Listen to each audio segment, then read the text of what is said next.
Today, we're diving into a really critical moment in history. We're going to look at how World War II's end, which should have meant freedom for Korea, instead paved the way for its tragic and lasting division. So, let's get right into it. To really get a grip on this, we have to start with a single person's story. So I want you to just imagine this. You're 14 years old, just out running an errand. For a young girl named Lee Uxian, this totally normal moment became the instant her life was stolen from her by Japanese soldiers. And just like that, her entire world vanished. She was taken away, forced into sexual slavery in a military brothel in China. Lee's story is absolutely horrifying. But what's even worse is that she was just one of tens, maybe even hundreds of thousands of people whose lives were just completely consumed by Japan's war machine. Now, what happened to Lee wasn't some random act of violence. It was part of a huge, systematic policy. As Japan's war effort kicked into high gear, it imposed what's called a total war strategy on Korea. And what that meant was that not just the economy, but the entire population was now considered a resource for the war. Yeah, and let's be clear, nobody was asking for volunteers here. This was a system of pure coercion on a massive scale. Korean men, women, even children were systematically ripped from their lives to fuel a war that wasn't even theirs, through backbreaking labor, sexual enslavement, and eventually being forced to fight in the Japanese army itself. So now, let's take a look at the numbers. Because as gut-wrenching as the individual stories are, the statistics, well, they reveal the true, staggering scale of the human cost here. This was suffering on an industrial level. The Japanese military had all sorts of ways to exploit people. Men were sent off to work and often die in dangerous mines and factories.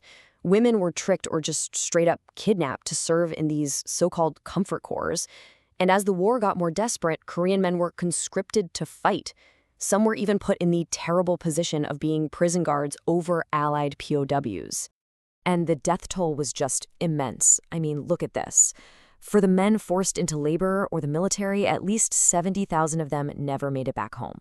They died from exhaustion, disease, Allied bombs, or fighting on the front lines. And for the women and girls forced into sexual slavery, the numbers are absolutely devastating. And the truth is, we'll probably never know the exact number because so many records were intentionally destroyed. But historians estimate it could be as high as 410,000 women from all across Asia, and a huge portion of them were from Korea. The term comfort women has to be one of the most disgusting euphemisms ever created. It hides a reality of nonstop violent assault.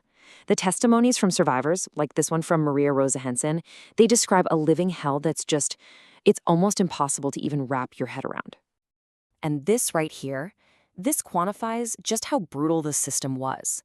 The conditions were so horrific, the violence and disease so rampant, that an estimated 90% of these women did not survive the war. It wasn't just exploitation. For almost all of them, it was a death sentence. So when Japan finally surrendered in August of 1945, 35 years of colonial rule just ended abruptly. For Korea, this should have been a moment of pure joy, right? A massive celebration. But, well, liberation turned out to be a lot more complicated than that. For so many of the survivors, the end of the war just brought a new kind of suffering.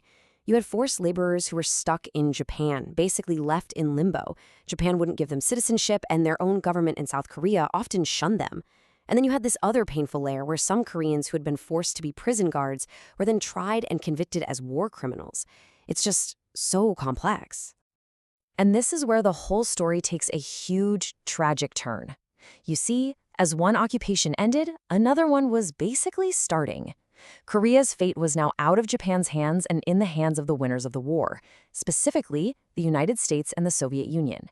And their own growing rivalry would end up tearing Korea apart. Which brings us to the absolute heart of the tragedy. You have to ask yourself, how does this even happen? How does a country that was promised its freedom and independence end up getting sliced into the very moment the war is over? Well, the answer lies in a series of really fast, high-stakes moves on the global chessboard. Way back in 1943, the Allies had promised Korea would be independent. But then, fast forward to August 1945, the Soviets suddenly enter the war against Japan and start pouring into northern Korea. The US panicked, thinking the whole peninsula was about to fall under Soviet control, so they made a snap proposal. Hey, let's just divide it, temporarily. Okay, and you really have to hear this part because it shows you how casual this whole thing was. The line that would define a nation's destiny for the next century, it was drawn by two young American officers. They were in a room late at night, and they literally just grabbed a National Geographic map off the wall. They picked the 38th parallel because it seemed convenient, and it put the capital, Seoul, in the American half. No Koreans were consulted, not one. The fate of a nation decided in minutes, with a pencil. That temporary military line, well, it started to set like concrete, and it set fast. What was just supposed to be a practical way to handle the Japanese surrender quickly became the very first real, physical front line of the new Cold War. And as all that trust between the US and the USSR just completely evaporated, any hope of cooperation vanished with it. Instead, each superpower started picking their team. They installed and propped up their own chosen Korean leaders, the nationalist Syngman Rhee in the south and the communist Kim Il-sung in the north. And just like that, you had two separate governments, two opposite ideologies, and the beginnings of two rival states.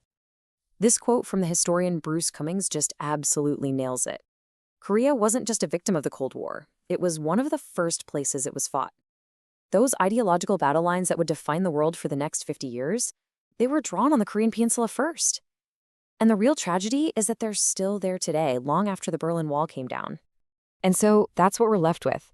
A line, drawn almost on a whim on a map back in 1945, still divides millions of families and remains one of the most heavily armed borders on Earth. It's just such a powerful and devastating reminder that the consequences of war, they rarely end when the shooting stops. And sometimes they create new wounds that can last for generations.